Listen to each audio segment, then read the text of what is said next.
萨林，中国这么大，这么多人，为什么中国足球就，不怎么样，都没有进世界杯啊？为什么？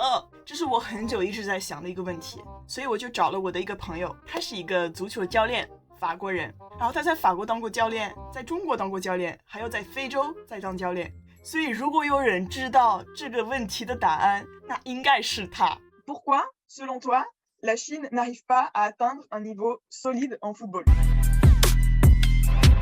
Le football, c'est un sport collectif. Le résultat dépend de l'addition d'un certain nombre de joueurs et de l'envie de ces joueurs de réussir ensemble. Le gros problème de la culture chinoise, c'est qu'on a tout le temps élevé les enfants chinois sur la réussite seule. Il doit réussir à être le premier à l'école, le premier, le premier. Donc forcément, dans le sport individuel, les Chinois y arrivent et sont très forts parce que il est premier, il a gagné. Mais dans le sport collectif, il faut savoir travailler ensemble. Alors, dans la réussite, ça va encore, mais c'est surtout dans l'échec. Parce que le poids de l'échec pour un Chinois, ce n'est pas une défaite, mais c'est un déshonneur. Donc voilà pourquoi dans le sport collectif chinois et en particulier chez les hommes n'ont pas les résultats escomptés. À l'inverse, des sports collectifs féminins comme le volley, où elles sont très très fortes, elles n'ont pas eu depuis leur plus jeune âge l'obligation de réussir par nécessité. Donc elles ont déjà une meilleure solidarité de groupe. Le football est un sport où il y a de la technique, où il y a de la tactique, où il y a du physique, où il y a du mental. Donc, il y a pas mal de paramètres. Mais il faut que ces paramètres-là soient tous à un niveau très élevé. Aucun entraîneur au monde n'apprend les bases techniques pures à un enfant. Cette technique-là du football, et je parle bien du football, elle s'apprend en jouant dehors, dans la rue, où il n'y a pas de règles, pas d'arbitre, pas d'entraîneur. On joue entre collègues et chacun fait ce qu'il veut. Et dans cette liberté-là de jouer dans la rue, alors que ce soit dans la cour d'école, que ce soit en bas de l'immeuble ou que ce soit avec des collègues, donc c'est là où tu développes, un, ta psychomotricité et deux, ta technique individuelle. Un entraîneur de football va t'apprendre la technique collective, apprendre à jouer ensemble.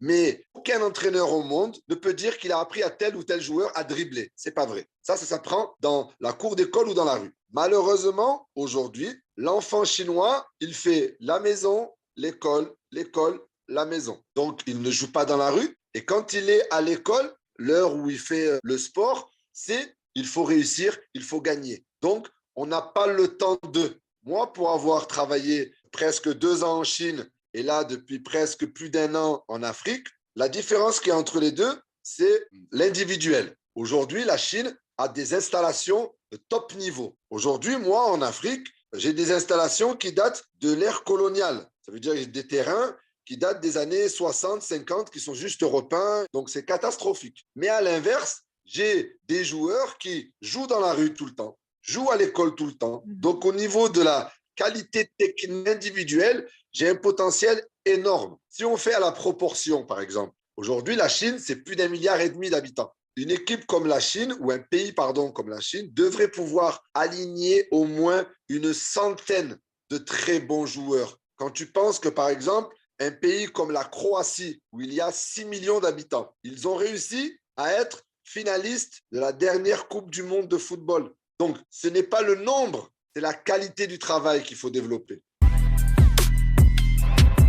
Et il faut, dès le départ, former les entraîneurs. Le gros problème du chinois, c'est qu'il sait très bien copier. Il peut copier une voiture, il peut copier une maison. Ça, c'est facile. Il n'y a pas l'humain qui rentre à l'intérieur. Maintenant, copier une séance d'entraînement. Parce que moi, je vois ce que font beaucoup d'entraîneurs, que ce soit en Chine ou en Afrique aussi, parce qu'ils ne sont pas formés. Ils vont sur YouTube ou sur des réseaux sociaux, ils prennent une séance d'entraînement et ils veulent la mettre en place avec leur équipe. Le problème, c'est que cette séance d'entraînement-là, ils ne savent pas quel jour dans la semaine il faut la faire. Quelles sont les conditions dans lesquelles cette séance a été faite. Ça veut dire quelles sont les consignes qui ont été données. Ils n'ont pas non plus la qualité des joueurs qu'il y a sur la vidéo. Parce que refaire un entraînement de Barcelone ou de Paris Saint-Germain, il faudrait avoir les joueurs qui ont cette qualité-là. Donc, la grosse difficulté aujourd'hui, ce n'est pas de faire du copier-coller, c'est d'adapter le sport qui est le même, parce que le sport, c'est le football. Les règles sont les mêmes, mais l'humain n'est pas le même. Donc, il faut qu'on s'adapte à la culture chinoise pour leur apprendre le football. Moi qui ai entraîné en Afrique,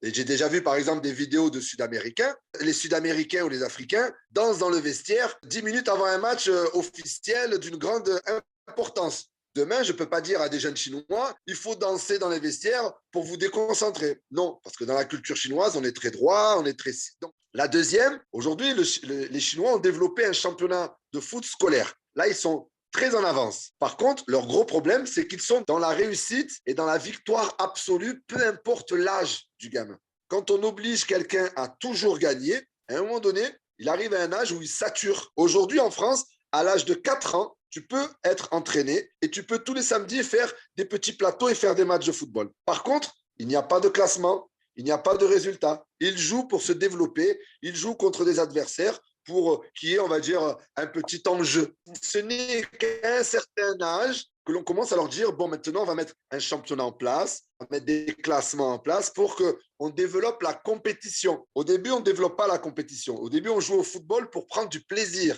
Moi, je me suis rendu compte qu'en Chine, mes joueurs ne prenaient pas de plaisir, par exemple. Et c'est dommage, parce que c'est un sport, et le sport, c'est fait pour prendre du plaisir. Alors, je pense que ça peut changer, parce que des pays comme le Japon ou la Corée, qui ont quasiment la même culture, on va dire, dans la réussite, et avec un gros poids des traditions, ont réussi à le faire. 我觉得他说的挺有道理的。我希望中国后几年就可以提高一下你们的足球水平，加油加油！下一个世界杯就看你们了。如果你们想知道更多的细节的话，你们也可以看我下一个视频，就是继续讲这个话题的。